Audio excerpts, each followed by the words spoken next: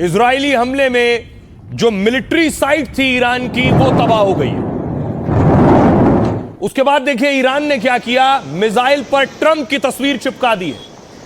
ये देख रहे हैं ट्रंप की फोटो और मिसाइल पर चिपका कर दाग रहा है ईरान।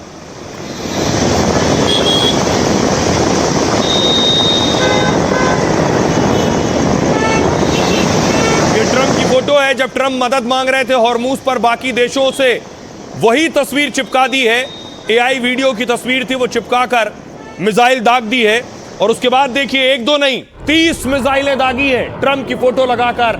एक के बाद एक 30 मिसाइलें जो इजराइल में गिरी जाकर यूएई, बहरीन, कुवैत, कतर में।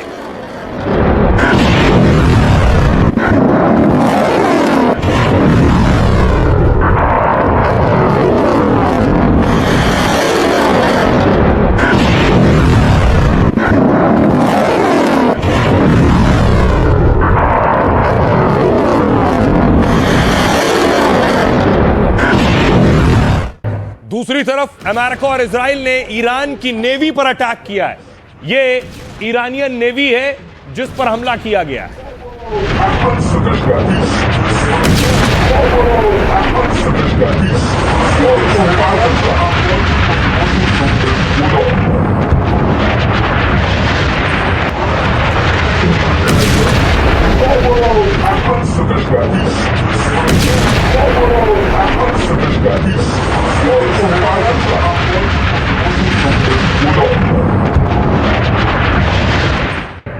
ईरान की नेवी पर हमला हुआ तो बदले में दावा है कुवैत में F-15 अमेरिकी F-15 गिरा दिया है ईरान ने।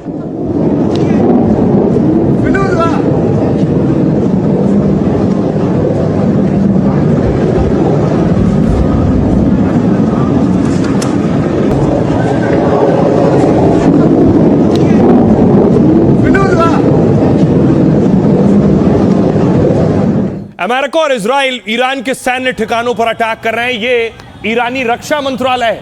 ईरान के रक्षा मंत्रालय पर मिसाइल दागी गई।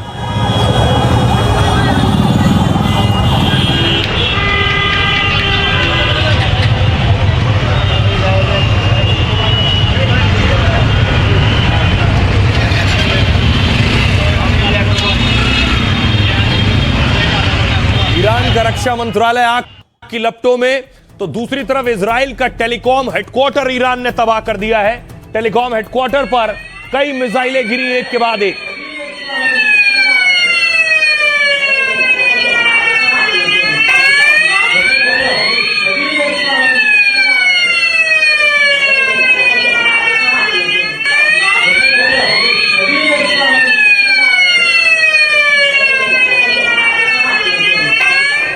तो दूसरी तरफ अमेरिकी सेना ने देखिए अटैक किया है हथियारों पर।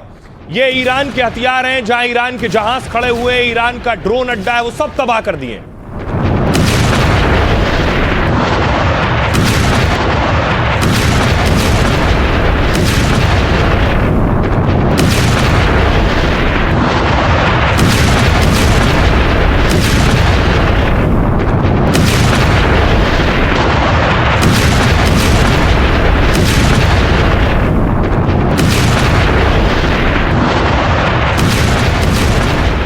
अमेरिका ने ईरान पर अटैक किया तो दूसरी तरफ ईरान ने इजराइल के न्यूक्लियर ठिकाने के पास हमला किया था। ये उसकी तस्वीर आप देख रहे हैं। इसे मिनी इंडिया भी कहते हैं कि डिमोना की तस्वीरें पूरी तरह तबाह हो गया। ואני כבר אראה לכם את הסרטון. הכל כאן.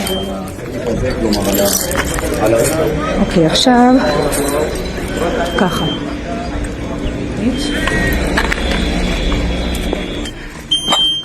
इस जगह पर ईरान ने 200 लोगों के मारे जाने का दावा किया, लेकिन इजराइल का कहना है 50 लोग घायल हुए। दूसरी तरफ प्रधानमंत्री नरेंद्र मोदी आज पहली बार संसद में बोले हैं। इस जंग के बीच पीएम मोदी ने क्या कुछ कहा। शुरुआत से ही हमने इस संघर्ष को लेकर अपनी गहरी चिंता व्यक्त की है। मैंने सभी से तनाव को कम करने और इस संघर्ष को खत्म करने का आग्रह किया है। भारत ने नागरिकों, एनर्जी और ट्रांसपोर्ट से जुड़े इंफ्रास्ट्रक्चर पर हमलों का विरोध किया है। कमर्शियल जहाजों पर हमला और हॉर्मुज स्ट्रेट जैसे अंतर्राष्ट्रीय जलमार्ग में रुकावट अस्वीकार्य है। मैं फिर कहूंगा कि बातचीत और कूटनीति ही इस समस्या का समाधान है। किसी के भी जीवन पर संकट मानवता के हित में नहीं है। इसलिए भारत का प्रयास सभी पक्षों को जल्द से जल्द शांतिपूर्ण समाधान के लिए प्रोत्साहित करने का है। और प्रधानमंत्री नरेंद्र मोदी ने बताया कि हम कितने तैयार हैं, यानी भारत कितना तैयार है। सबसे पहले कच्चे तेल के भंडारण पर 1 दशक से काम कर रहे हैं, पीएम ने कहा। यानी पिछले 10 सालों से हमारे पास 53 लाख मीट्रिक टन रणनीतिक पेट्रोलियम भंडार है। इसे 65 लाख मीट्रिक टन तक करने पर काम चल रहा है। अभी 75 दिनों का भंडार भारत के पास है, 90 दिन का करने की तैयारी है। भारत अब 27 की जगह 41 देशों से तेल खरीद रहा है। भारत की जरूरत का 60% तेल पहले हॉर्मुज रूट से आता था, अब देश का 70% से ज्यादा तेल गैस दूसरे रूट से आ रहा है। जंग के बीच तेल गैस वाले 5 जहाज आए हैं, पीएम मोदी ने यह भी बताया। साथ ही खाद्य संकट की स्थिति में आपको बताऊं कि प्रधानमंत्री नरेंद्र मोदी ने कहा कि हमारे पास इस वक्त पर्याप्त अन्न मौजूद है। साथ ही किसानों और जनता के लिए भी हमारे पास पर्याप्त अन्न मौजूद है। किसानों और जनता पर जंग का असर नहीं होने देंगे। कोरोना के वक्त भी ग्लोबल सप्लाई चेन में कमी आई थी, साथ ही लेकिन खतरों के बीच भी हमने हालात को संभाला था। दुनिया में यूरिया 3000 रुपए प्रति बोरी मिलता था, भारत में 300 रुपए मिल रहा है। किसानों को पर्याप्त खाद, बीज और मदद देते रहेंगे। इसके अलावा भारतीयों की सुरक्षा, संकट में भारतीयों की सुरक्षा हमारी पहली प्राथमिकता है। जंग के बीच 3,75,000 भारतीय सुरक्षित देश लौट आए। अकेले ईरान से स्टूडेंट समेत 1000 भारतीय सुरक्षित लौटे हैं। पश्चिम एशिया में भारत के 80 से 90 लाख लोग पढ़ते हैं, काम करते हैं। जंग के बीच डिप्लोमेसी से भारतीयों की सुरक्षा वापसी के लिए प्रयास हुए हैं। जंग का एक चैलेंज यह भी है कि देश में गर्मी शुरू हो रही है और जंग के बीच आने वाले समय में बिजली की मांग बढ़ती चली जाएगी। देश के पावर प्लांट में पर्याप्त कोयला स्टॉक उपलब्ध है। पावर जनरेशन और सप्लाई तक हर सिस्टम की निगरानी हो रही है और देश में किसी तरह का बिजली संकट नहीं आने देंगे। नागरिकों और पावर प्लांट पर हमले मंजूर नहीं है। नागरिकों साथ ही साथ कमर्शियल जहाजों पर हमला और रुकावट खत्म होना चाहिए। हॉर्मुज का रास्ता रोकना ठीक नहीं है, बातचीत से ही समस्या का समाधान होगा। वैसे वेस्ट एशिया के प्रमुखों से बात की गई है, सभी से तनाव कम करने की अपील भी की गई है। प्रधानमंत्री नरेंद्र मोदी ने बताया कि भारत की पूरी तैयारी क्या है। सुनिए पीएम मोदी को और देश के दूसरे नेताओं को। हमें बहुत सावधान और सतर्क भी रहना है। हालात का फायदा उठाने वाले झूठ फैलाने का प्रयास करेंगे। ऐसे लोगों की कोशिशों को सफल नहीं होने देना है। मैं देश की सभी राज्य सरकारों से भी इस सदन के माध्यम से आग्रह करूंगा, ऐसे समय में कालाबाजारी करने वाले, जमाखोरी करने वाले एक्टिव हो जाते हैं। इसके लिए कड़ी मॉनिटरिंग जरूरी है। देश अपनी जरूरत की 60% एलपीजी आयात करता है। इसकी सप्लाई में अनिश्चितता के कारण सरकार ने एलपीजी के डोमेस्टिक उपयोग को प्राथमिकता दी है। साथ ही एलपीजी के देश में ही उत्पादन को भी बढ़ाया जा रहा है। पेट्रोल डीजल की सप्लाई पूरे देश में सुचारू रूप से होती रहे, इस पर भी लगातार काम किया गया है। जब से ये युद्ध शुरू हुआ है, तब से ही प्रभावित देशों में हर भारतीय को जरूरी मदद दी जा रही है। देश को अवगत किया है कि परिस्थितियां क्या हैं। कुछ ज़्यादा नई बात नहीं कही है, लेकिन हमने जो नोटिस दिया है डिस्कशन के लिए, वो डिस्कशन होना चाहिए। उन्होंने बहुत स्ट्रिक्टली हार्मोन्स के बारे में कहा कि उसको कतई बर्दाश्त नहीं किया जाएगा कि सिविलियंस पे या कोई तेल ले जा रहा है जहाज या वो उसको हार्म किया जाए, सिविलियंस पे हार्म किया, अस्पताल पे हार्म किया जाए, सिविल जहां रहते हैं सिविलियंस वहां पर हो। 1 करोड़ भारतीय नागरिकों को लेकर भी उन्होंने चिंता व्यक्त की जो मिडिल ईस्ट में रह रहे हैं। प्रधानमंत्री जी ने ज्यादा वक्त लगा दिया विपक्ष को कोसने में, पैनिक क्रिएट कर रहे हो, रूमर फैला रहे हो, और ऑयल कंपनियों के विज्ञापन देखिए। अचानक में इस देश में केरोसिन का जिक्र होने लगा तो पैनिक नहीं फैलेगा क्या? और मेरा सिर्फ ये कहना है कि डिप्लोमेटिक कॉरिडोर में कभी कभी साइलेंस बहुत भारी पड़ जाता है। भारत तैयार है। देश के प्रधानमंत्री ने पूरे दुनिया को बता दिया कि हम इस युद्ध की समाप्ति चाहते हैं और साथ साथ हम पूरी तैयारी के साथ देशवासियों के साथ खड़े हैं। देखिए जरा, असर पूरी दुनिया पर हो रहा है और असर खास तौर से बाजार पर भी हो रहा है, सोने चांदी पर भी हो रहा है। सोना चांदी जंग के बीच देखिए फूल पे चक्रा। 10 ग्राम सोना 31 दिसंबर को शुरुआती स्तर में बता रहा हूं 2025 1,33,000 था। उसके बाद ऑल टाइम हाई हुआ, यानी सबसे ज्यादा 29 जनवरी 2026 1,76,000 में था सोना प्रति 10 ग्राम।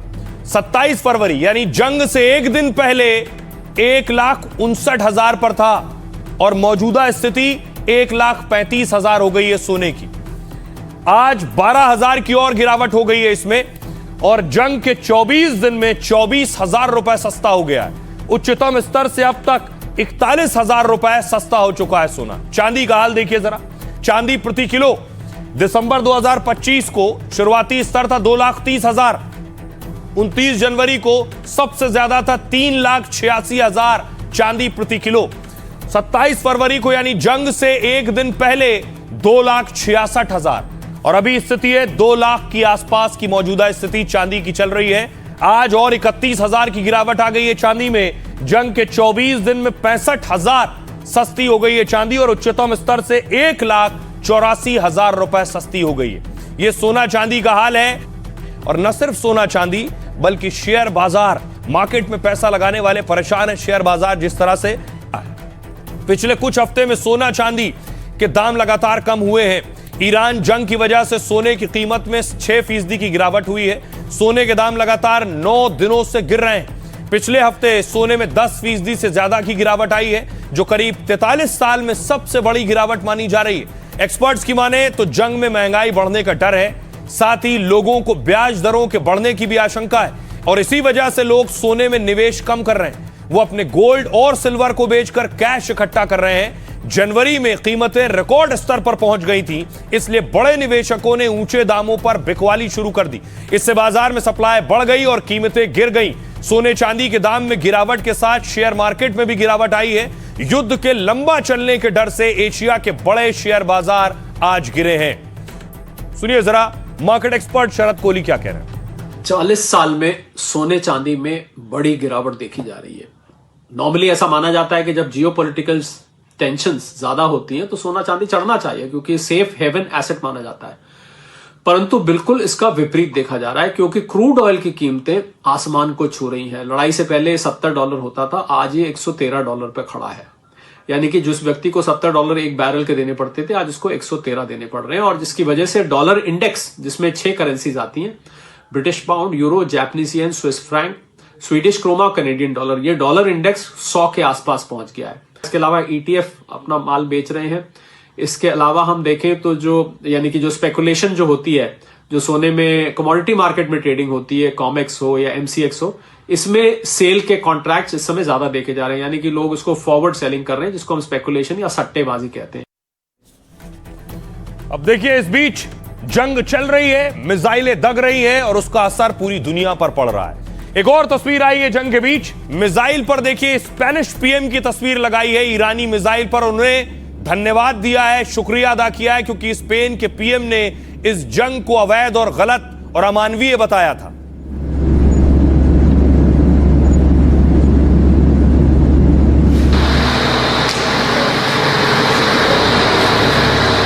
और उसके बाद जो ड्रोन दाग रहा है ईरान, यह है ड्रोन।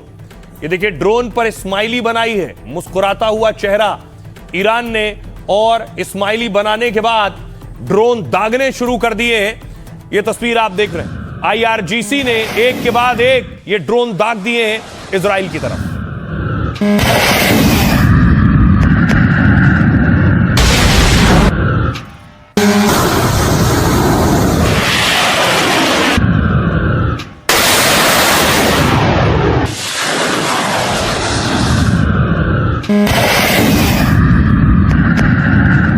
और उसके बाद देखिए जरा बम जा जाकर इजराइल की सड़क पर गिरे। ये तस्वीर आप देख रहे हैं, सड़क पर ईरानी मिसाइल आकर गिरी। और देखिए बाइक से जा रहा शख्स बाल बाल बचा है।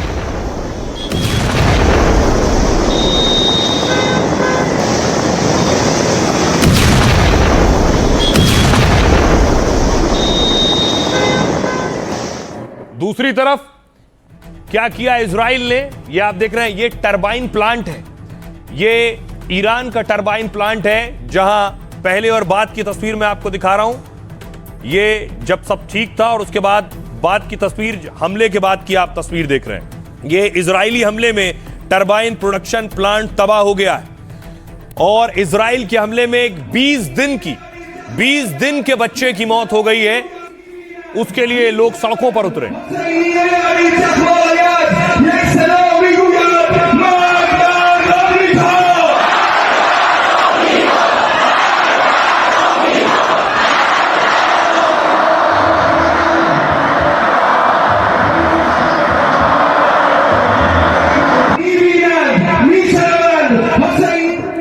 और इस बीच एक और तस्वीर आई भारत में। आपने प्रदर्शन की बहुत सी तस्वीरें देखी होंगी। जम्मू कश्मीर से तस्वीर आई। जम्मू कश्मीर के लोगों ने अपने घर का सामान, पैसे, गहने ईरान को दान कर दिया है, ईरान को डोनेट कर दिया है।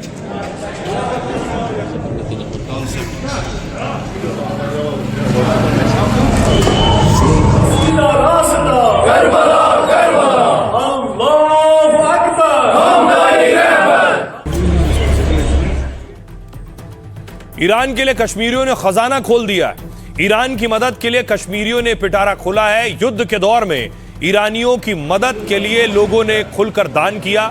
ईद के मौके पर कश्मीरियों ने पैसा, सोना, चांदी, बर्तन दान किए।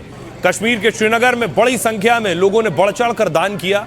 तस्वीरों में दिख रहा है कि सार्वजनिक जगह पर लोग आकर नकदी, अपने जेवर और घर के बर्तन जमा करा रहे हैं। ईद के मौके पर वैसे तो पूरे देश के मुसलमान ईरान के साथ मुसलमानों ने एकजुटता दिखाई, लेकिन जम्मू कश्मीर के बडगाम में भी श्रीनगर जैसी ही तस्वीरें सामने आई। यहां भी लोगों ने पैसे, तांबे के बर्तनों और गहनों का दान किया है।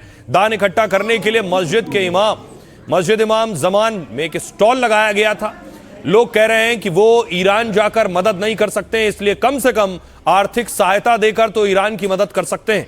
इतना ही नहीं, कई छोटे बच्चों और बच्चियों ने अपने गुल्लक तक दान कर दिए। उन्होंने अपने जमा किए गए पैसों को ईरानियों की मदद के लिए दे दिया है। कश्मीर की एक विधवा महिला ने अपने पास रखे सोने के जेवर ईरानियों के लिए दान दे दिए। बताया जा रहा है इनके पति की मौत 28 साल पहले हो गई थी। इन्होंने पति की याद में रखा सोना ईरान के लिए दान कर दिया। भारत में ईरानी दूतावास ने लोगों के दान और बच्चों के गुल्लक देते तस्वीरें शेयर की हैं। आइए अब आपको सुनवाता हूं, सुनिए जरा जम्मू कश्मीर के लोग क्या कह रहे हैं। तमाम डोनेशंस जो भी यहाँ पर हमारी माएँ बहनें अपना जेवर, कॉपर या कैश दे रहे, ताकि हम जो अभी हालात ईरान में हो रहे उनकी किसी तरह से मदद कर सके। हमारे जो बुजुर्ग साहिबान हैं, उन्होंने पहले ही जमा किया था, बिल्कुल खुद ही दे दिया था, खुद जमा है वो हमारे पास, वो रकम कसीर रकम है हमारे पास जमा। तो ये उसके एडिशनल हमारे पास हमारी बहनें आई, हमारी माएँ आई, हमारे बच्चे आए, उन्होंने भी समझा कि हमारी शरीकत रहनी चाहिए इसमें सबसे बड़ा हमें इस्लाम का उनके साथ रिश्ता है। ये नहीं देखते कि हम शिया या सुन्नी है, वो मोमिन है, उन्होंने हमारे लिए कुछ किया, हमें उनके लिए कुछ कर रहे हैं। कुरान की आयत है, आप एक दूसरे के लिए काम करो, क्योंकि मोमिन का काम ही होता है एक दूसरे के लिए बनाया खुदा ने।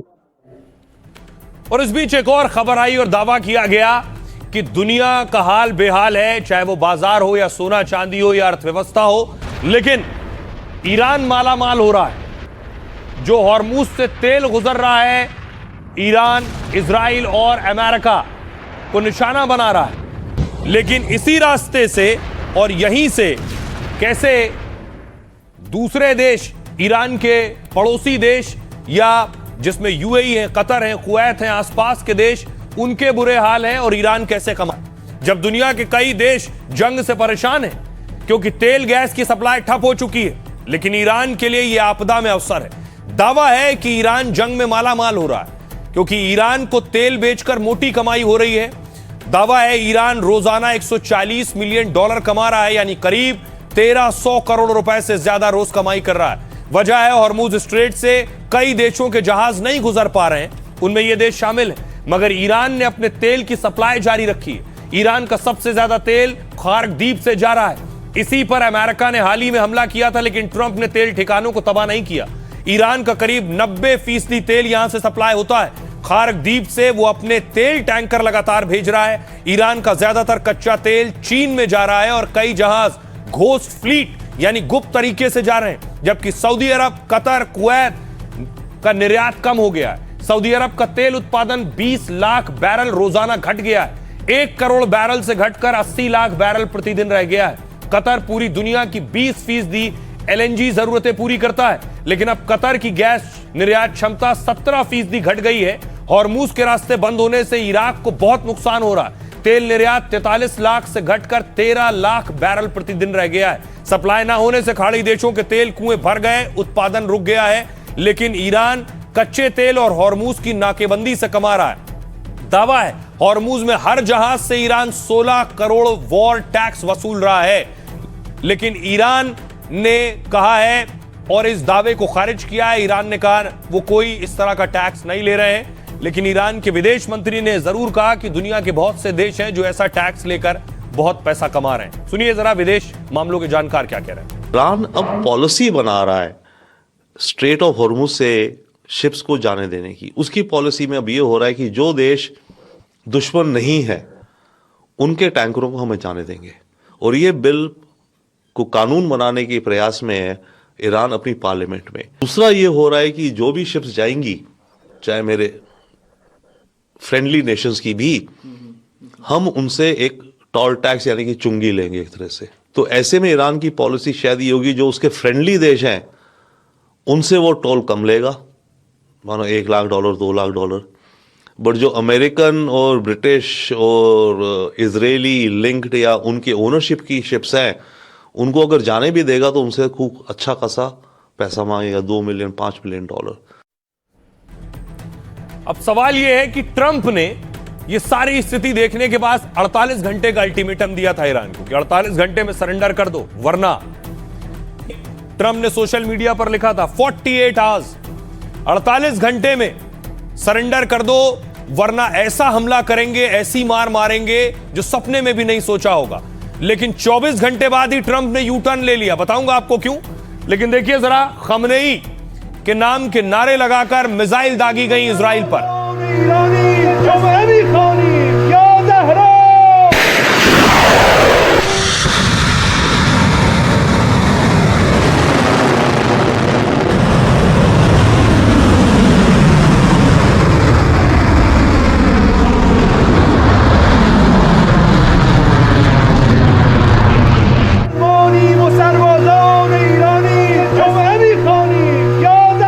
दूसरी तरफ इराक में देखिए जरा, इरबिल में ड्रोन अटैक हुए हैं। यहां इराक में अमेरिकी सैन्य बेस है।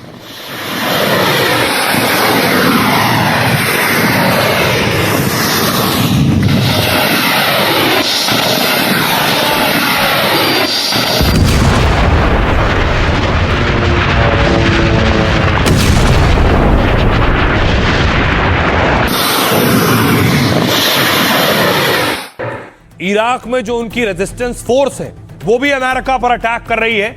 लगातार जो इराकी लड़ाके हैं वो भी अमेरिका पर हमला कर रहे हैं।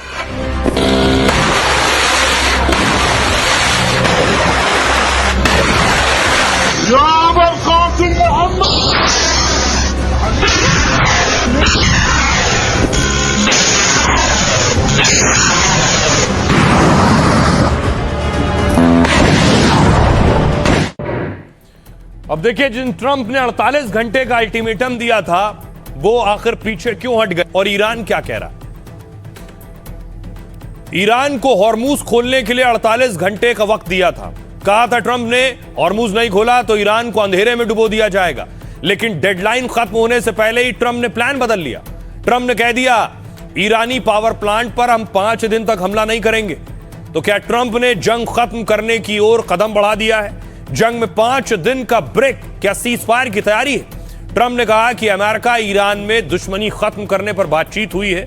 2 दिन से अच्छी बातचीत हुई, बीती रात भी ईरान से बात हुई।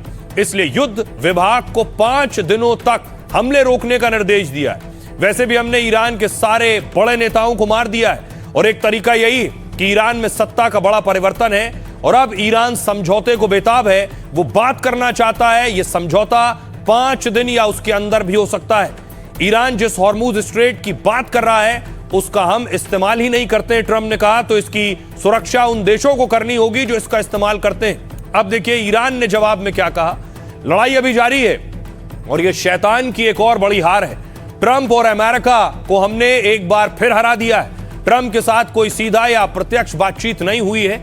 ईरान के विदेश मंत्रालय का दावा है कि ट्रंप झूठ बोल रहे हैं। तेल की कीमत घटाने के लिए ट्रंप गुमराह कर रहे हैं। ट्रंप ने सुलह और बातचीत का इराद इसलिए अलापा है क्योंकि वो हमारी धमकी से बुरी तरह डर गए थे। ईरान ने कहा था मिडिल ईस्ट के सभी पावर स्टेशन टारगेट पर हैं। हमारे पावर प्लांट पर हमला हुआ तो इलाके को अंधेरे में डुबो देंगे।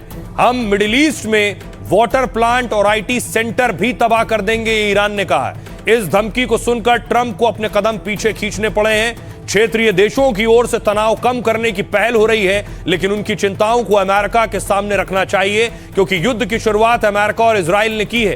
राष्ट्रपति तेल कीमत घटाने के लिए गुमराह कर रहे हैं। ट्रंप उसके बाद मीडिया के सामने आए, सुनिए जरा क्या कह रहे हैं। ईरान की तरफ से फोन किया गया, मैंने नहीं, उन्होंने फोन किया। वो समझौता करने को बेताब हैं, वो डील करना चाहते हैं और हम समझौता करने के लिए पूरी तरह तैयार हैं। लेकिन ये एक अच्छा समझौता होना चाहिए और ये होना ही चाहिए। अब और युद्ध नहीं, अब और परमाणु हथियार नहीं। उनके पास अब परमाणु हथियार नहीं होंगे। शायद वो इस बात पर सहमत हैं। हालांकि अभी फाइनल समझौता नहीं हुआ है, बातचीत जारी है। हम उन सभी चीजों की तलाश में हैं जिनके बारे में हम बात कर रहे हैं। हम चाहते हैं कि ईरान के पास कोई परमाणु बम ना हो, कोई परमाणु बम ना हो, उनके आसपास भी नहीं। मिसाइलों पर रोक लगाई जाए। हम मध्य पूर्व में शांति देखना चाहते हैं और मुझे लगता है कि हमें यह मिल जाएगा। दूसरी तरफ ट्रंप न सिर्फ बैक गियर ले रहे हैं बल्कि घिरे भी हुए हैं। जो बड़े मुल्क हैं दुनिया के, चाहे वो चीन हो, जापान हो, ब्रिटेन उनके साथी हो, वो लगातार जंग के साथ जाने को तैयार नहीं। क्या कह रहे हैं पुतिन? सैन्य कार्रवाई से जंग और तनाव का समाधान नहीं हो सकता है। हालात को देखते हुए बातचीत की दिशा में कदम बढ़ाना जरूरी है। राजनीतिक और कूटनीतिक तरीके से ही समाधान संभव है। ब्रिटेन का कहना है तनाव कम करें, समझदारी से काम लें और जंग को बढ़ने से रोकें। जंग के बीच भी ब्रिटेन अपने हितों की रक्षा जरूर करेगा, लेकिन किसी भी हाल में जंग में सीधे शामिल नहीं होना चाहता है। चीन का कहना है ईरान जंग और बढ़ने से पूरे इलाके में तनाव बढ़ेगा। वैसे तो यह युद्ध शुरू ही नहीं होना चाहिए था, लेकिन इसे रोकना जरूरी है ताकि हमला ना आगे बढ़े और ना बिगड़े। सुनिए जरा पुतिन क्या कुछ कह रहे हैं। दुनिया और अन्य देशों में जो कुछ हो रहा है उसे देखते हुए जो लोग भी रूस के धीरे धीरे खत्म होने का इंतजार कर रहे हैं, उनसे मैं बस एक बात कहना चाहता हूँ। हमें केवल इस बात की चिंता है कि आपके अंतिम संस्कार में हमें सर्दी न लग जाए। सबसे जरूरी है कि हालात को शांत किया जाए। इसके लिए सही योजना और सभी देशों के बीच सावधानी से तालमेल जरूरी है। ब्रिटेन अपने हितों की रक्षा जरूर करेगा, लेकिन किसी भी हाल में इस युद्ध में सीधे शामिल नहीं होना चाहता। हम चाहते हैं कि तनाव कम किया जाए, समझदारी से काम लिया जाए और युद्ध को बढ़ने से रोका जाए। अब इस बीच ट्रंप का 48 घंटे का अल्टीमेटम खत्म हो गया। ट्रंप ने कहा अभी 5 दिन हमला नहीं करूंगा।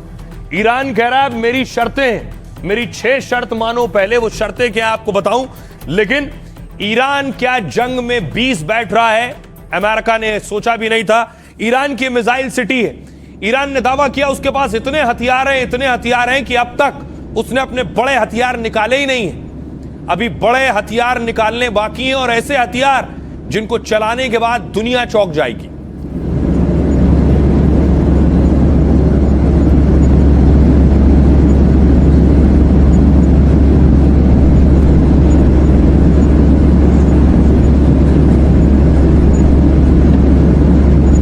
दूसरी तरफ ईरान ने क्लस्टर बॉम्ब दागे। ये इजराइल के आसमान में आप देख रहे हैं बमों की बारिश।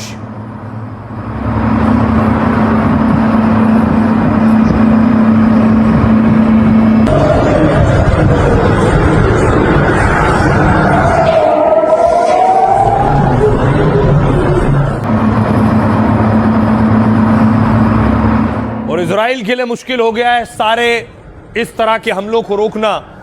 उनका डिफेंस सिस्टम ने देखिए एक इंटरसेप्ट की है मिसाइल, और दावा किया है कि ये अंतरिक्ष में यानी स्पेस में इस मिसाइल को इंटरसेप्ट किया है। लगभग 50 किलोमीटर ऊपर एटमॉस्फेयर में मिसाइल को मार गिराया गया इस हमले को।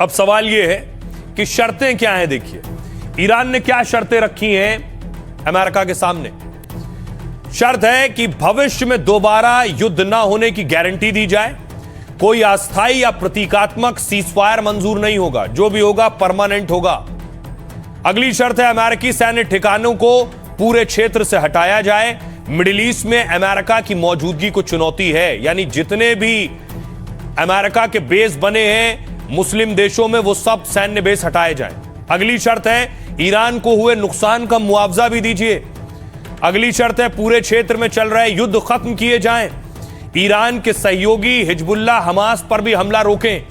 हॉर्मुज स्ट्रेट के लिए नए नियम बनाए जाएं। ग्लोबल एनर्जी रूट के एक हिस्से को पर ईरान का अधिकार रहे।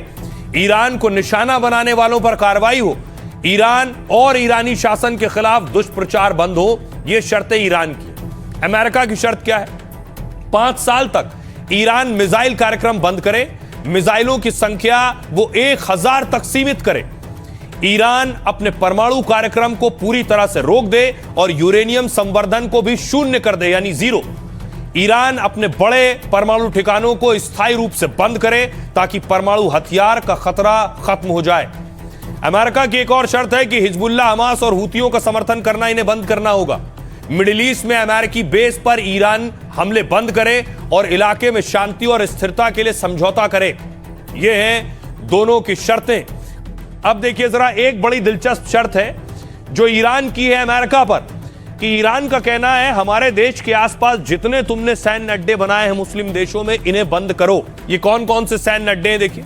ये ईरान है, हरे रंग से आप देख रहे हैं। कतर में अमेरिका का बेस है, यूएई में अमेरिकी बेस है, बहरीन कुवैत में अमेरिका का बेस है। ये वो मुल्क हैं जहां अमेरिकी सैन्य ठिकाने, सीरिया में, जॉर्डन में। इन अड्डों को बंद करने की बात ईरान कर रहा है कि इन अड्डों को पहले आप बंद करिए। सुनिए जरा इजरायली मिलिट्री क्या कह रही है। इजराइल के नागरिकों, हमें ईरान और हिजबुल्लाह के खिलाफ कई हफ्तों तक और संघर्ष करना पड़ेगा। हर गुजरते दिन के साथ हम आतंकी शासन को और कमजोर करते जा रहे हैं। हम आतंकी शासन और उसके गुर्गों को इजरायली नागरिकों और इजराइल राज्य के अस्तित्व के लिए खतरा बनने नहीं देंगे। अब देखिए ऐसे ही सैन्य अड्डे सऊदी अरब में भी, सऊदी अरब पर भी अटैक किया गया। अब सऊदी अरब पाकिस्तान से कह रहा है मार मैं खा रहा हूं, बचाने तुम आओ।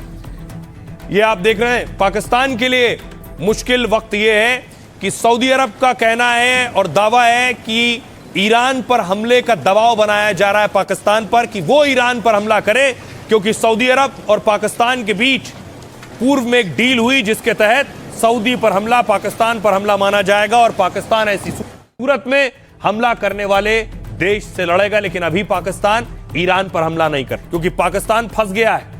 ईरान पर हमले के लिए सऊदी पाक पर दबाव डाल रहा है इस वक्त। कह रहा है जंग के बीच उसे इस्लामाबाद से कार्रवाई का इंतजार है। सऊदी ने पाकिस्तान को रक्षा समझौते की याद दिलाई है। पिछले साल शाहबाज और बिन सलमान ने बड़ी डील की थी। इसके तहत दोनों में किसी देश पर हमला दूसरे पर हमला माना जाएगा और ऐसे हालात में दोनों देश दुश्मन को मुंहतोड़ जवाब देंगे। लेकिन जंग में ईरान ने सऊदी पर ड्रोन मिसाइलों की बारिश कर दी। पाकिस्तान ने सऊदी अरब की अब तक कोई मदद नहीं की। तनाव के बीच एक बार मुनीर ने सऊदी अरब का दौरा जरूर किया, लेकिन वो ईरान से सिर्फ हमले रोकने की गुहार लगाते नजर आए। सऊदी अरब को उम्मीद है कि परमाणु सक्षम पाक उसकी मदद करे। पाकिस्तान अपने एयर डिफेंस से भी उसे मदद करे ताकि अमेरिकी बोझ कम हो। लेकिन पाकिस्तान ईरान पर किसी भी तरह का हमला करने से बच रहा है। शिया बहुल ईरान पर हमले से पाक में सांप्रदायिक हिंसा भड़क सकती है, क्योंकि पाकिस्तान में करीब 3 से 5 करोड़ आबादी शियाओं की है।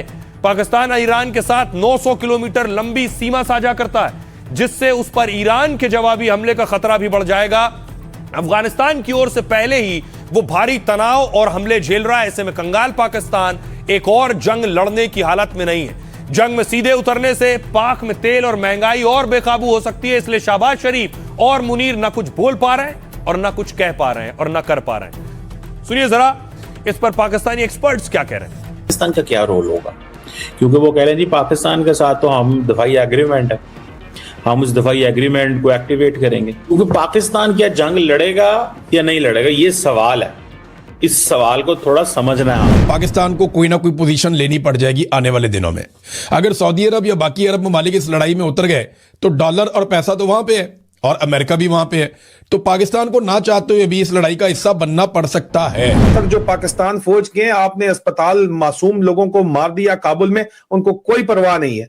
वो कहते हैं तनख्वाह जो मिलती है सऊदी अरब की 3 साल की, अगर हमने पोस्टिंग किसी तरह काट ली तो वापस आके प्लाट, घर, कोठियां, बैंक बैलेंस, नई गाड़ी आ जाएगी। बाकी छोड़ो सब कुछ, कौन जीता है तेरे जुल्फ के सर होने तक।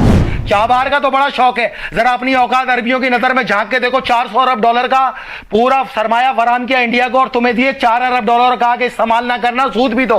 ये औकात है हमारी, ये हमारी औकात है पाकिस्तानियों की। मजदूरी तुम्हें देते हैं, ब्यूरोक्रेसी सारी इंडियन को देते हैं, उसके बावजूद इश्क नहीं खत्म हो रही। इश्क नहीं है। सऊदी लोगों से टैक्स लेते हैं, उस पैसे से आपको मदद देते हैं या सरमायाकारी करते हैं। हमने नहीं करनी सरमायाकारी और हमने आपको इमदाद नहीं देनी। पहले आप पाकिस्तान के अंदर टैक्स रिफॉर्म लेकर आए, अपने लोगों से आप टैक्स लें, और काफी सारी शर्त रख दी सऊदी अरब ने। कोई 3 अरब डॉलर का एक डिपॉजिट सऊदी अरेबिया ने स्टेट बैंक के पास रखा है, लेकिन उसमें कोई 72 घंटे का कॉल है। इसका मतलब यह है कि जब भी चाहे सऊदी अरेबिया पाकिस्तान को 72 घंटे का नोटिस देके अपने $3 बिलियन जो है वो वापस डिमांड कर सकता है। तो सऊदी अरब पाकिस्तान पर दबाव बना रहा है कि वो ईरान पर हमला करे। ईरान ने अमेरिका के सामने शर्त रखी है, शर्त मानो तो जंग रोकूंगा, और शर्तों में एक शर्त और शामिल है, वो ये कि मुआवजा भी देना पड़ेगा। जितना नुकसान हुआ है, ईरान का कहना है हमारे मुल्क का जितना नुकसान हुआ है इसका पैसा भी भरना पड़ेगा।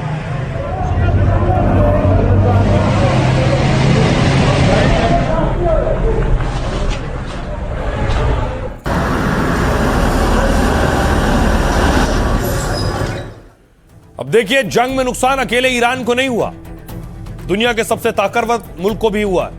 ईरान के खिलाफ युद्ध सबसे ज्यादा ट्रंप को महंगा पड़ रहा है, क्योंकि अमेरिका जंग में रोजाना हजारों करोड़ रुपए फूंक रहा है। अनुमान है कि अमेरिका 4.5 लाख करोड़ खर्च कर चुका है। 24 दिनों के युद्ध का यह आंकड़ा उस रिपोर्ट पर आधारित है जिसमें अमेरिकी संसद ने कहा था कि युद्ध के शुरू के 6 दिन में अमेरिका को करीब 1 लाख करोड़ रुपए से ज्यादा का खर्च आया है। ईरान से जंग लड़ने में इजराइल भी करोड़ों रुपए झोंक रहा है। इजराइल के वित्त मंत्रालय ने माना है कि इस हवाई युद्ध से हर हफ्ते करीब 27,000 करोड़ का नुकसान हो रहा है, यानी 24 दिन की जंग में 1 लाख करोड़ से ज्यादा का नुकसान हुआ। काम ठप से आमदनी भी कम हो गई है, बंद हो गई है, लेकिन हथियारों में पैसा खर्च हो रहा है लगातार। ईरान कह रहा है मुआवजा दीजिए। हथियार से ज्यादा इंफ्रास्ट्रक्चर का नुकसान हुआ ईरान को। ईरानी एजेंसी के मुताबिक 80,000 नागरिक ठिकाने तबाह हुए। तेहरान में 275 हेल्थ सेंटर, 498 स्कूल पर भी हमले हुए। ईरान के दागे सैकड़ों ड्रोन और मिसाइल भी हजारों करोड़ के हैं।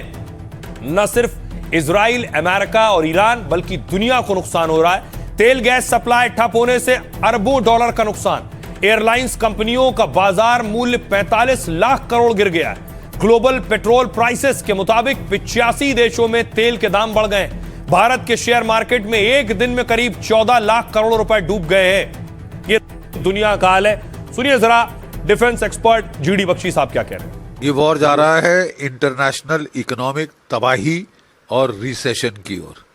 ठीक है साहब, अगर ईरान ने कहा था अगर आप मेरा तेल और गैस हिट करोगे, फैसिलिटीज, इंफ्रास्ट्रक्चर, तो मैं सऊदी अरेबिया, कुवैत, कतर, इन सब के गैस भंडार, तेल भंडार उड़ा दूंगा। तो इन्होंने फिर भी उसके बावजूद हिट किया। अमेरिका नहीं कर रहा था तो इजराइल ने घोड़े पे चढ़ के हिट कर दिया कि, और उनका कहना कि साहब इन्होंने हमारी हाइफा रिफाइनरी को ठोका है, वो धू धू करके जल रही तो हम नहीं छोड़ेंगे, तो वो भी चढ़ गए हैं।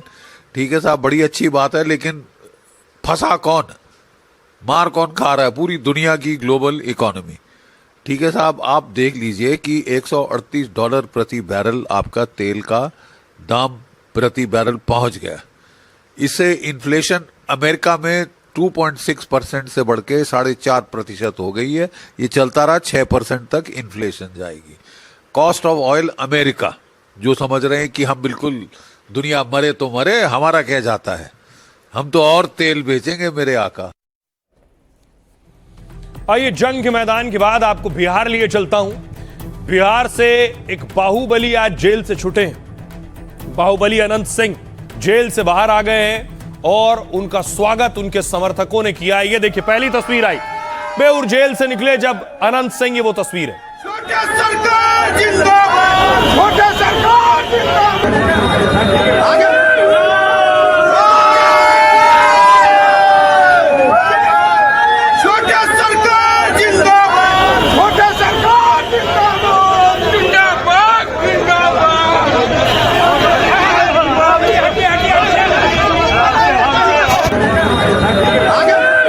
ये अनंत सिंह जेल से निकले वो तस्वीरें, लेकिन उनके आवास पर देखिए जरा। आवास की पर तैयारी हो रही थी, गेंदे के फूल से पूरे आवास को सजा दिया गया था।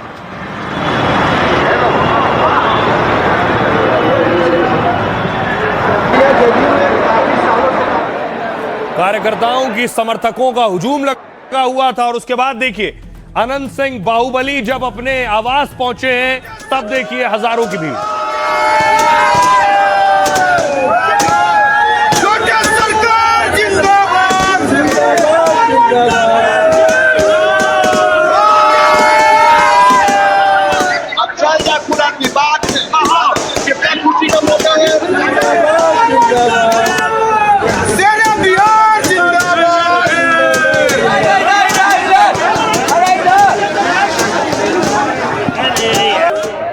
और अनंत सिंह के समर्थकों में देखिए कितना जोश था।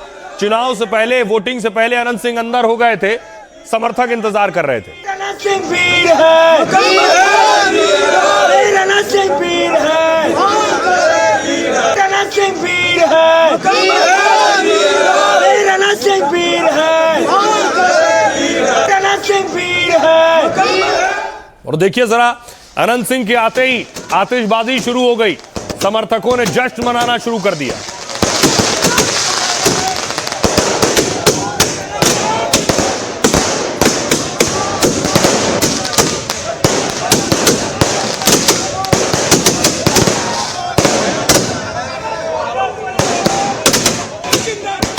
दूसरी तरफ देखिए उनके आवास पर क्या हो रहा था। आवास पर 3 लाख रसगुल्ले बन रहे थे, समोसे बन रहे थे, समर्थकों की दावत थी।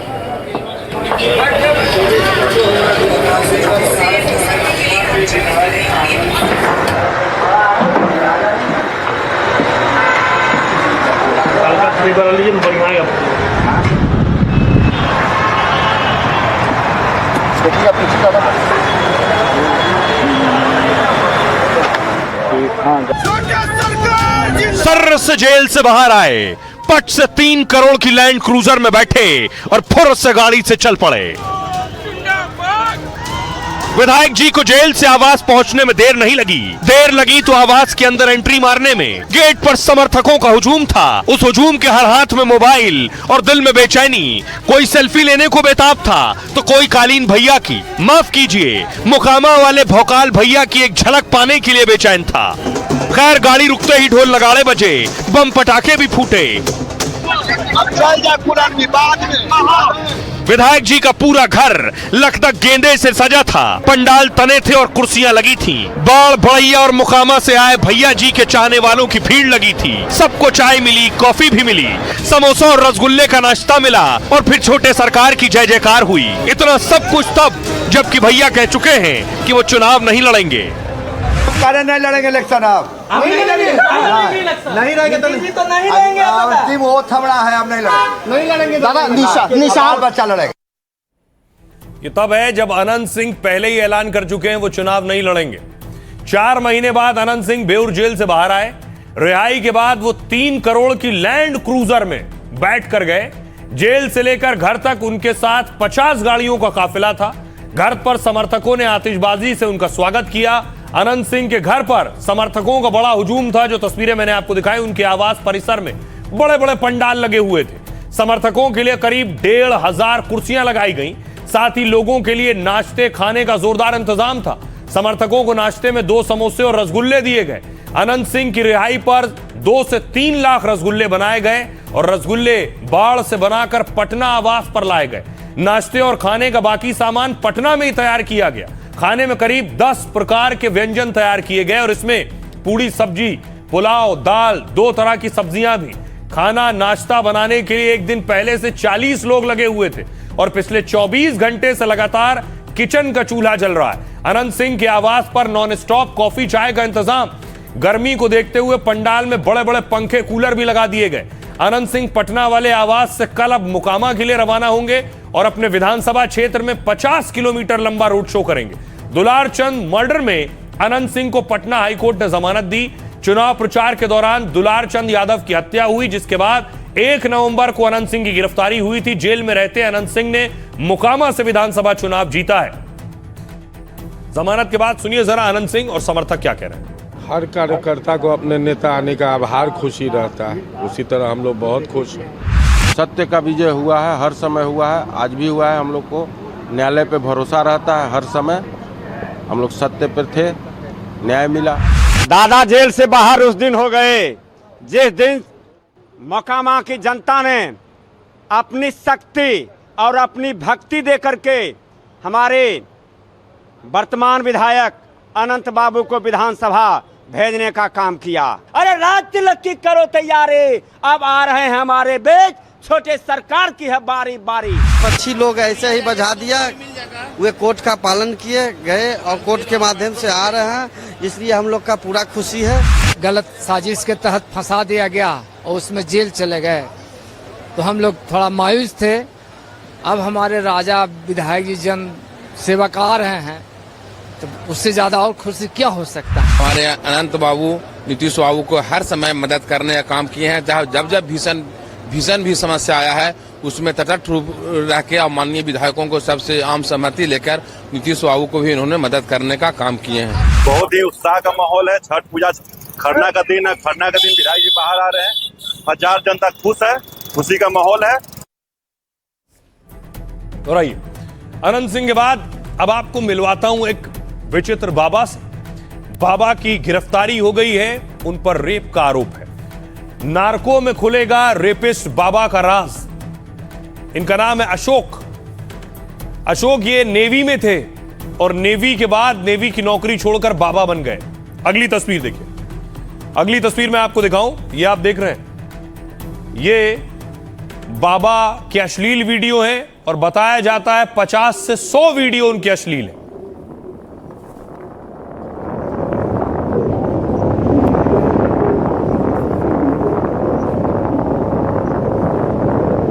ये तस्वीर आप देख रहे हैं, बाबा की इस तरह के दर्जनों अश्लील वीडियो मौजूद हैं।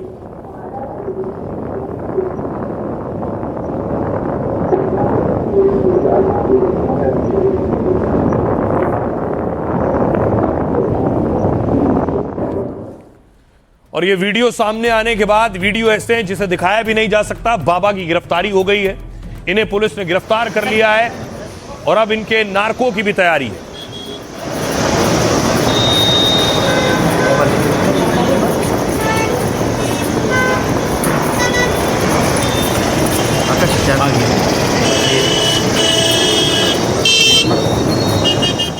और सोचिए, बाबा पर महिलाओं से रेप का आरोप है और महिला आयोग की अध्यक्ष उनके देखिए कैसे पांव धुला रही थी।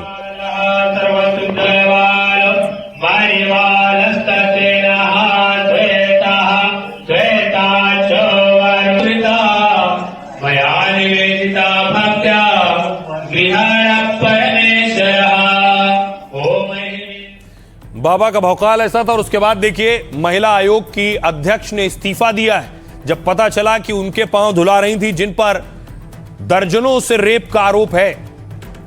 इस्तीफा सौंपा उन्होंने अपना। अब आपको बताऊं, बाबा के नार्को की मांग हो रही है, बाबा पर आरोप क्या है और कैसे लपेटे में आए। नासिक का रेपिस्ट बाबा अशोक खरात जब से गिरफ्तार हुआ है, महाराष्ट्र की सियासत में भी भूचाल आ गया। विपक्ष ने अब बाबा अशोक खरात के नार्को टेस्ट की मांग की है। शिवसेना यूबीटी के नेता ने खरात के नार्को टेस्ट की डिमांड की। उनका कहना है कि इस बाबा का बड़े बड़े नेताओं के साथ गहरा संबंध है, इसलिए बाबा के नार्को टेस्ट के जरिए ही सच्चाई सामने आ सकती है। ढोंगी बाबा से अब तक पुलिस करीब 9 घंटे पूछताछ कर चुकी है। यह बाबा तंत्र मंत्र के नाम पर महिलाओं का शारीरिक शोषण करता था। बाबा महिलाओं को उनकी परेशानियों के समाधान का लालच देता था और फिर पूजा पाठ के नाम पर उन्हें अपने जाल में फंसा लेता था। प्रसाद या पानी में नशा देकर वो महिलाओं को सम्मोहित करता था और फिर उनके साथ अश्लील कृत्यों के वीडियो बनाता था। वीडियो रिकॉर्ड हो जाने के बाद उसका असली चेहरा सामने आता था। इन्हीं वीडियो के जरिए वो महिलाओं को ब्लैकमेल करता था, उनके साथ बार बार यौन शोषण करता था और फिरौती मांगता था। बाबा के इस कांड का खुलासा तब हुआ जब एक महिला थाने पहुंची। इस महिला ने ज्योतिषी बाबा पर कई बार दुष्कर्म करने और वीडियो वायरल करने की धमकी देकर 5 करोड़ मांगने का आरोप लगाया। पुलिस ने एफआईआर दर्ज कर जांच शुरू की तो पूरे मामले का खुलासा हुआ। जांच के दौरान ही बाबा के फार्म हाउस से पुलिस को एक पेन ड्राइव मिली और इस पेन ड्राइव में अलग अलग महिलाओं के 100 अश्लील वीडियो थे। कहा जा रहा है इन वीडियो में कई बड़े चेहरे शामिल हो सकते हैं। इस मामले में अब तक 3 एफआईआर दर्ज हुई, इनमें 2 एसआईटी, 1 क्राइम ब्रांच के पास है। सुनिए जरा अब इस पर सियासतदान क्या कह रहे हैं। दबाव था, उस दबाव के चलते इस्तीफा दिया है। लेकिन जो मंत्री है कैबिनेट में देवेंद्र जी के, फडणवीस जी के, जो हमेशा ये बाबा और महाराज जो है, जो उसका कल पर्दाफाश हो गया है, उसके दरबार में जाकर बैठते थे, विधि करते थे, पूजा करते थे, अघोरी विद्या करते थे। मंत्री आपके कैबिनेट में 9 मंत्री है आपके, आप उनके ऊपर जब तक एक्शन नहीं लेते तब तक आप इस दिशा में ठीक कदम उठा रहे हो, इसके ऊपर लोगों का विश्वास नहीं बैठेगा। बड़े बड़े नेताओं का बैठना, जो सत्ता के अंदर बैठे हुए नेता वो वहाँ पे मौजूद हैं और किस तरह से हमारी महिलाओं का वहाँ पे जाना और किस तरह से उनका शोषण हो रहा है, उसके खिलाफ वीडियोज भी जारी किए गए। कुछ किसी ने कहा कि एप्स्टीन नासिक फाइल भी हो सकता है। ये इतना बड़ा अगर ये मजागड़ा आ गया, इतना बड़ा ये कुछ हो रहा है तो क्या कर रहा था सत्ता कब से? उनको पता नहीं चल रहा था कि एक बाबा इस तरह का है जो यहाँ पे काम कर रहा है। क्योंकि सत्ता के लोग जो मंत्री थे वो तो उसके मेन भक्त थे, वहां पे जाके बैठे, देखिए सब तरफ फोटो उनके वायरल है। ऐसे स्वयं घोषित जो भगवान रहते हैं ना, वो इसी तरह का ही काम करते हैं। राजनीति में रहने वाले लोगों ने उनको बढ़ावा देना बिल्कुल गलत है। जो वहाँ गए वो उनकी एक गलती है, उन्होंने माफी मांगनी चाहिए कि ऐसे आदमी के साथ आप संबंध रखते हैं, बिल्कुल गलत है। ये जो शोषण, महिलाओं का शोषण करने वालों को आप। अब आइए आपको बताऊं, बाबा के पास थोड़ी बहुत संपत्ति नहीं है, अकूत धन दौलत जमा कर रखी थी। पर्दे के पीछे क्या स्याह हकीकत थी वो आज दुनिया के सामने आई है। अशोक खैरात के पास गाड़ी, बंगला, फार्म हाउस सब कुछ है। ये उसी की तस्वीर आप देख रहे हैं।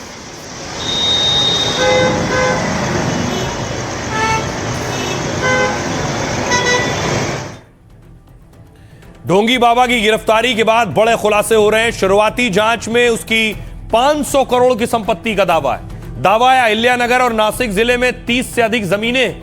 उसने पत्नी, बेटी और अन्य रिश्तेदारों के नाम भी प्रॉपर्टी खरीदी है। लगभग 10 करोड़ रुपए का आलीशान फार्म हाउस भी उसके पास है। अब जांच हो रही है क्या इन संपत्तियों के लिए अवैध तरीके से पैसे जुटाए गए। एक रिपोर्ट के मुताबिक बाबा फर्जीवाड़ा करके भी लाखों रुपए कमाता था। इमली के बीज को सिद्ध रत्न बताकर भक्तों से 1 लाख तक वसूलता था। कुछ वीआईपी भक्तों से वो एक मुलाकात के लिए लाखों रुपए वसूलता था। इसके अलावा पूजा पाठ और तंत्र मंत्र के नाम पर भी वसूली करता था। अशोक गहरात बाबा बनने से पहले मर्चेंट नेवी में नौकरी करता था। रिटायरमेंट के बाद उसने अंक ज्योतिष और ज्योतिष को धंधा बना लिया। शिरडी से 25 किलोमीटर दूर उसने ईशानेश्वर महादेव मंदिर भी बनाया है और मंदिर से भी करोड़ों की कमाई होती है। मंदिर ट्रस्ट का अध्यक्ष भी वो खुद है। फिलहाल इस ढोंगी बाबा अशोक गहरात की तमाम संपत्तियों की जांच हो रही है। उसके बाद अब पुलिस तलाश कर रही है ये अकेला ये सब कुछ करता था या इसके पीछे और भी लोग हैं और इसने किन किन महिलाओं को ब्लैकमेल करके यौन शोषण किया है। खबरों में आगे बढ़ते हैं। आज की एक और खबर है, 26वीं शादी में फंस गया एक फर्जी आईएएस। सोचिए 26 शादी का दावा हो रहा है इसका। प्रीतम निषाद फर्जी आईएएस खुद को बताकर शादी पर शादी कर रहा था। अगली तस्वीर इसकी देखिए। बाकायदा जहां जाता था तो सम्मान पाता था क्योंकि खुद को बताता था कि मैं आईएएस हूं। शादी का कार्ड भी आपको दिखाऊं, ये आप देख रहे हैं, ये है इसकी शादी का कार्ड। अब देखिए जरा कैसे फर्जी आईएएस फंस गया, शादी का धोखा दे रहा था और एक के बाद एक शादियां कर रहा था। देखिए जरा, फर्जी आईएएस बनकर शादी करने का मामला गोरखपुर का है। यहां इटावा के रहने वाले प्रीतम ने आईएएस होने का फर्जीवाड़ा किया। दावा तो यहां तक है कि आईएएस होने के फर्जी दावे से उसने 25 शादियां कर ली और 26वीं शादी के लिए व्हाट्सएप ग्रुप में अपनी फर्जी जानकारी डाली। इसी जानकारी को देखकर गोरखपुर का एक परिवार फर्जीवाड़े में फंस गया। परिवार ने फोन किया तो प्रीतम ने कहा मैं मणिकपुर में एसडीएम हूं और यह शादी बिना किसी दहेज के करना चाहता हूं। बिना दहेज एसडीएम दामाद मिल रहा था तो परिवार भी तुरंत तैयार हो गया। आनन फानन में फर्जी आईएएस की शादी की तारीख 11 मार्च तय हो गई। शादी तय हो गई तो प्रीतम ने खर्चे के नाम पर 15 लाख रुपए मांग लिए। उसने कहा कि शादी और भोज में बड़े बड़े लोग आएंगे इसलिए काफी पैसा खर्च होगा। इसके नाम पर शादी से 1 महीना पहले उसने 15 लाख रुपए वसूल भी कर लिए। फर्जी आईएएस के ससुर के मुताबिक जब प्रीतम उनके घर आया था तो उसकी गाड़ी पर भारत सरकार लिखा था और एक सहायक भी उसके साथ था। शादी के कार्ड में भी प्रीतम ने अपना नाम के साथ आईएएस लिख रखा है। 11 मार्च को कैंट क्षेत्र के एक लग्जरी मैरिज हॉल में शादी हुई, लेकिन इसी दौरान परिवार को शक हुआ तो उन्होंने गांव फोन किया। तब गांव वालों ने बताया कि प्रीतम निषाद कोई डीएम एसडीएम नहीं है। उसने तमाम लोगों से कर्ज ले रखा है जिस कारण वो अपने गांव से फरार है। वहीं बेटी ससुराल पहुंची तो उसने भी फोन करके पूरी असलियत बता दी। इस पर आनन फानन में परिवार के सदस्य बेटी के ससुराल पहुंचे और आरोप लगाया कि वहां बेटी को एक कमरे में बंद किया गया था और आरोपी फर्जी एसडीएम उसे गांव में बेचने की साजिश रच रहा था। परिवार बेटी को वापस ले आया और गोरखपुर के थाने में एफआईआर दर्ज करवाई है। फिलहाल पुलिस मामले की जांच कर रही है और फर्जी आईएएस की तलाश कर रही है। तो फर्जी आईएएस जल्दी गिरफ्त में होगा। आइए बारी है लाइफ का फंडा की, देखते हैं क्या है खास। जिंदगी में कोई बड़ी परेशानी आए तो यह मत सोचिए कि ऐसा मेरे साथ ही क्यों हो रहा है। गौतम बुद्ध ने धीरज के साथ परेशानियों से निपटने का बड़ा फंडा दिया। एक बार गौतम बुद्ध के पास एक परेशान शिष्य आया और कहा कि गुरुजी, मेरे दुख बहुत बढ़ गए हैं, कोई उपाय बताइए जिससे मैं खुश रह सकूं। गौतम बुद्ध ने कहा, मैं तुम्हें उपाय तो बताऊंगा, लेकिन पहले जाओ गांव में जो सबसे सुखी है उसके घर से मुट्ठी भर अनाज लेकर आओ। शिष्य सुखी व्यक्ति की खोज में निकल पड़ा। एक आदमी अपने घर के बाहर शांत बैठा था। शिष्य ने सोचा कि शायद यही सबसे सुखी है। उसने कहा, आप मुझे मुट्ठी भर अनाज दे दीजिए क्योंकि आप सबसे सुखी लगते हैं। वो आदमी गुस्से में बोला, आज सुबह ही मेरा पत्नी से झगड़ा हुआ है, रोज नई नई परेशानियां और विवाद हो रहे हैं, मैं समझ नहीं पा रहा हूं कि उसे कैसे ठीक करूं, मैं खुश बिल्कुल नहीं हूं। शिष्य दूसरे व्यक्ति के पास गया और कहा कि आप सबसे सुखी हैं, अनाज दे दीजिए। तो उसने कहा, मेरा पड़ोसी बहुत अमीर है, उसके पास सब कुछ है, मैं तो गरीब हूं और बहुत दुखी हूं। शिष्य उसके बाद अमीर शख्स के पास पहुंचा और कहा, आप सबसे सुखी हैं, मुझे आपसे थोड़ा सा अनाज चाहिए। अमीर शख्स ने कहा, मेरे पास धन दौलत शोहरत सब कुछ है, लेकिन संतान नहीं है, मैं परेशान हूं, आगे क्या होगा। शिष्य पूरा गांव घूमा लेकिन खाली हाथ गौतम बुद्ध के पास लौटा और पूरी बात बताई। गौतम बुद्ध मुस्कुराए और कहा लोग दूसरों से तुलना कर दुखी होते हैं। हर इंसान की जिंदगी में परेशानियां होती हैं, लेकिन लोगों को दूसरों की खुशी दिखती है और अपना दर्द। इस कहानी के जरिए गौतम बुद्ध ने लाइफ का बड़ा फंडा दिया। अपनी काबिलियत पर भरोसा रखिए और बुराइयों और कमजोरियों को सुधारने पर ध्यान दीजिए। दूसरों की जिंदगी से तुलना करेंगे तो हमेशा परेशान रहेंगे।